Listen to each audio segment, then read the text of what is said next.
అందరికీ నమస్తే. మనం శ్రీవనం అనే వ్యవసాయ క్షేత్రంలో ఉన్నాం. ఇప్పుడు మన దగ్గర ఉన్న ఒక నిమ్మ చెట్టు ఎట్లా కాసిందో చూడండి. ఈ విధంగా కాయలు కాసింది. ప్రతి కాయ చూడండి ఎలా ఉంది. చెట్టు అంతా ఫుల్ నిండుగా కాసింది. ప్రతి చెట్టు అంతా నిండుగా కాసింది. చూడండి ఎలా కాసింది. ఇదంతా ఇలా ఉన్నాయి మన నిమ్మ చెట్టు. ఒక చెట్టు ఇలా కాసింది. ఇది సేంద్రియం ద్వారా పండిన నిమ్మ చెట్టు. చెట్టు ఇరిగిపోయేలా కాసింది. చూడండి ఎలా ఉంది. చెట్టు ఇరిగిపోయేలాగా ఇలా చెట్టు నిండా కాయలుగా ఇగో ఇలా ఎంత కాయలు కాసింది. నిండుగా ఆకుల కంటే కాయలే ఎక్కువ ఉన్నాయి. చూడండి నిమ్మ చెట్టు ఎలా కాసిందో చూడండి. చెట్టు ఇరుగా కాసింది. కిందికి కూడా ఒరిగిపోయింది.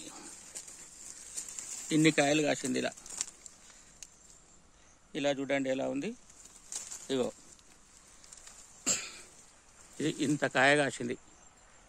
ఎలా ఉన్నాయి చూడండి. చెట్టు నిండా కాయలు. సేంద్రియ ద్వారా పండించిన పంటలు ఇలా కాస్తాయి. దానికి ఏ పురుగు ఆశించదు. అదే మనము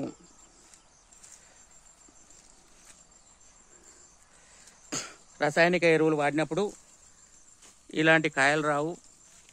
చెట్టుకు పురుగు తగిలి కాయకు కూడా పురుగు తగులుతుంది. ఒక్క కాయ కూడా మచ్చ లేదు. చూడండి ఏ కాయ కన్నా మచ్చ ఉందా. రసాయనిక ఎరువులు వాడినప్పుడు ఆ కాయలకు మచ్చలు ఉంటాయి.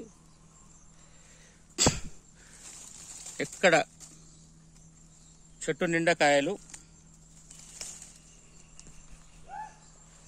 చూడండి చెట్టు నిండా కాయలు. ఈ నిమ్మ చెట్టు అనేది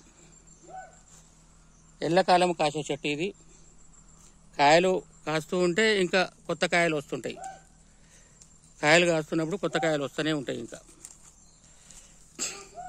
ఈ విధంగా ఉన్నాయి చెట్టు నిండా కాయలు.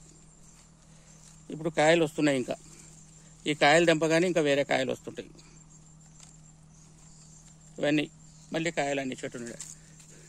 ఒక్కొక్క కాయ చూడండి దానిమ్మకాయ అంత కాయ ఉంది. ఇంత కాయ కాస్తుంది. ఇలా ఉంటాయి చెట్టు నిండా కాయలు. చెట్టే ఒరిగిపోయింది బరువుకు.